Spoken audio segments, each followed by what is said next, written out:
పుట్టిన బిడ్డ బిడ్డ బిడ్డకి ఏమైనా పుట్టిన బిడ్డ పుట్టినప్పటి నుంచి ఇప్పటి వరకు ఏడుస్తూనే ఉంది దేవుడా.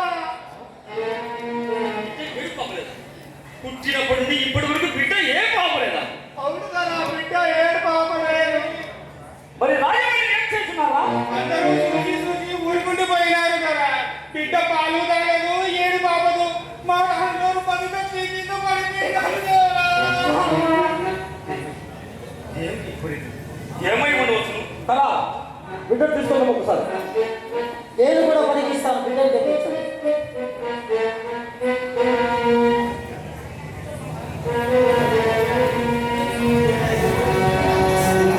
రాణివాసంలో ఉన్న ముత్తైదులు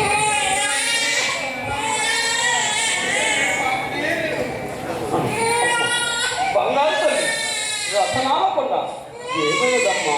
ఏమైనది? ముత్యాల మూట పగడాల తోట ఏమైనా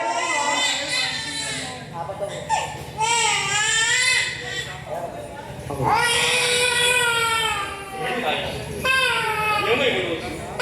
ఏమైనా పుస్తకం తోచి ఉండనా? అనరాసురవయ్య, బిడ్డను ఇలా ఉంటుంది. మహర్షి మీ చేయి చూసి తగలగానే బిడ్డలను చదువుకుని ఏడుపాలి. మీ చేతులలో మాయం ఉన్నదా? మంత్రం ఉన్నదా? నారాయణ నారాయణ, అది ఆ బిడ్డకే తెలుసు. నీతో మాకు అనిర్వచనమైన అనుబంధం ఏదో ఉన్నట్టున్నది. బిడ్డ ఆడ అన్నది మీ నోటనే విన్నాను. బిడ్డ ఏడుపు అప్పుడు ఎవరికి సాధ్యం కాకపోయినను మీ స్పర్శ తగలగానే బిడ్డ చదువుకున్న ఏడు పాపిస్తుంది. ఇక మీరు వెళ్ళండి. నేను కూడా రాణివాసం పరిగెత్తాను. సరే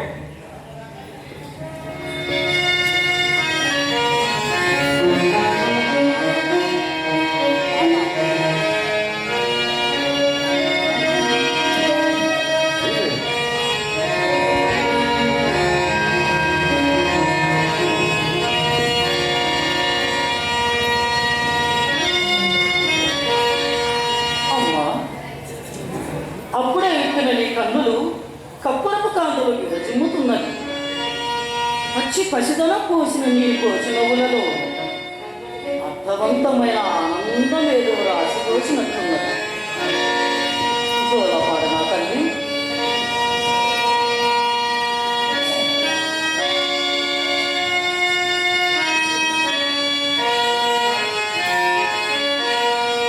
చిరు చిరు నవ్వుల సిరి సిరి వెలుగు పడని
నా మాటలు మాత్రమే విను. నేను నీకు మాత్రమే కనిపించను. నా మాటలు నీకు మాత్రమే వినిపించను. ధన్యుడు తల్లి, ధన్యుడు. నారద, విజయదుర్గని మహిషాసుని మర్దించిన కారణమున ఆ పన్ననుడు నా పైన ప్రచండమైన ప్రతీకారంతో ఉన్నాడు. ఆ పరమేశ్వరి వరమును బట్టి వాడు పరాత్మల చేత మరణింపడు. అందుకే నా అంశను వాడి భార్య గర్భమున పుత్రికగా జన్మించాడు. ఏ కారణం చేత నేను వాడి బిడ్డను విడిచిపెట్టవలే, భూస్థాపితం చేయవలే. అప్పుడు నేను నాలోని పరమ విక్రమ పౌరుషములన్నీ ఆ బిడ్డకి భూభారతమున ప్రసాదించగలను. చాలా చిత్రముగా ఉన్నావు తల్లి. భూగర్భమున నుండి పరాశక్తి శక్తులన్నీ వినియోగం మార్చుకున్న నా బిడ్డ పరమశివుని శ్రేయమిన్నుడు సోకిన వెంటనే పొడమ నుండి చీల్చుకొని పైకి రాగలదు. ఆమె చౌడేశ్వరి అని. ఆమెకి 360 మంది సొగట వీర క్షత్రియులు మానస పుత్రులు కాగలరు.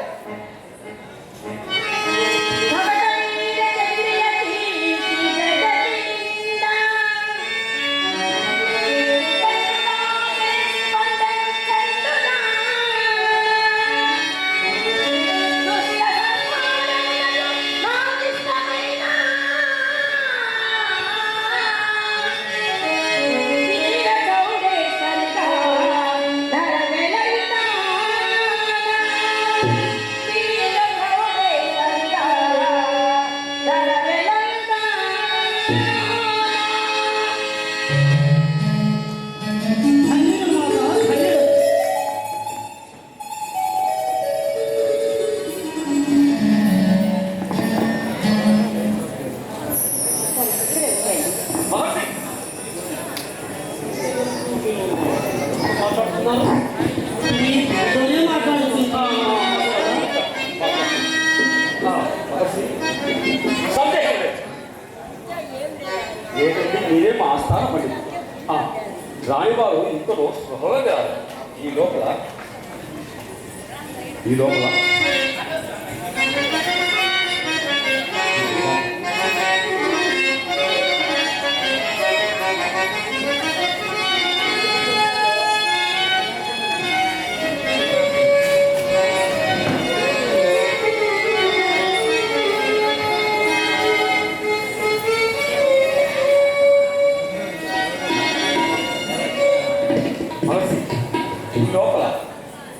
బిడ్డ జాతకులు బిడ్డ పుట్టిన వెంటనే ఆ స్థాన పండుగ రాయించినటువంటి జన్మకుండని అంట. ఒక్కసారి పరీక్షించబడి మహర్షి.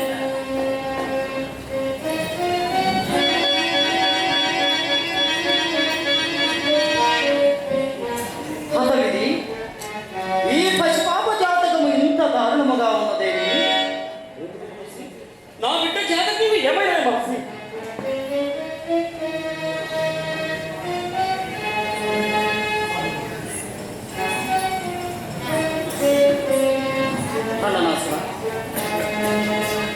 నన్ను క్షమించండి, నాకు సెలవు ఇప్పించండి.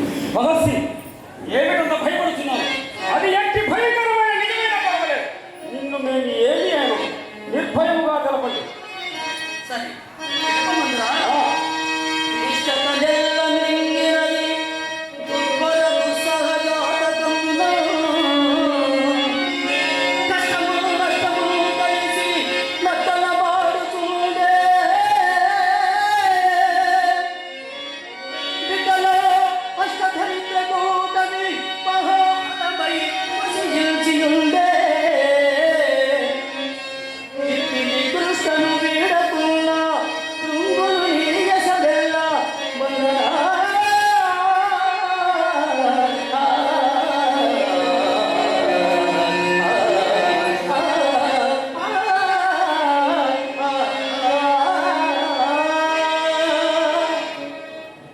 ఇది నష్టజాతకులు. ఇది విశిష్ట జాతకులకు ఇది నష్టజాతకులు పిల్లలు జాతకులు మాడుతూ అవకాశమే లేదా మహర్షి?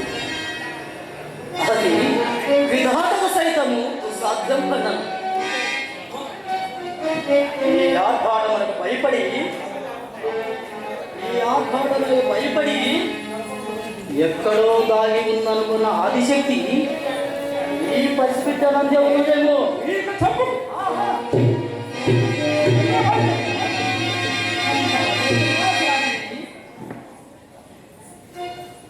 నన్ను మరొక్కసారి పరీక్షించండి.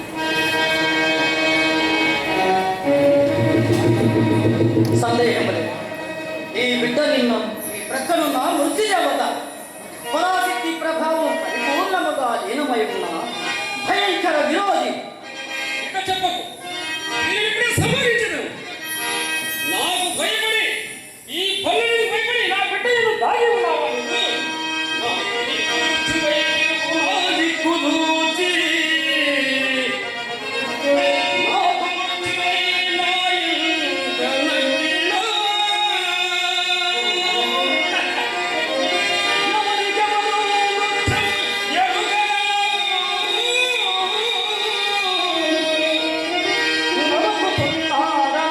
నరకుతున్నాడా ఈ శిరముకుడే.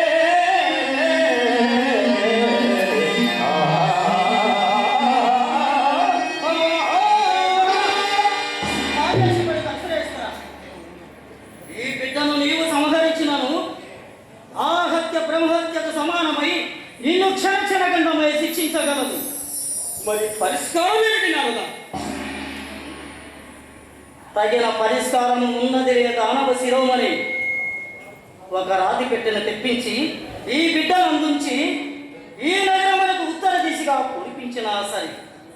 మరి ఆ బిడ్డలోని ఆదిశక్తి ఇంకెక్కడి ఆదిశక్తి అసలు రాజా? ఈ బిడ్డను కూర్చునను ఆదిశక్తిని కూర్చునను ఒకటే కదా. బిడ్డ కలిగిన ఆనందం ఒక్క క్షణం అర్థముగా విరిగిపోయింది. ఏమి ఏమైంది? గొప్పమైన మొదటివి గర్వానికి బిడ్డలకైన గొడవ మహర్షి. అట్లే నువ్వు అనుకున్నట్లే ఒక రాజు పైన తెప్పించి ఆ బిడ్డలో బిడ్డను ఉంచి ఊరికి ఉత్తర భాగంలో అనువైన స్థలంలో పొడిపించరా సరే కదా? శుభం. ఆలస్యం ఎందులకు? ఆదిశక్తిని కురిపించినది. Right sir.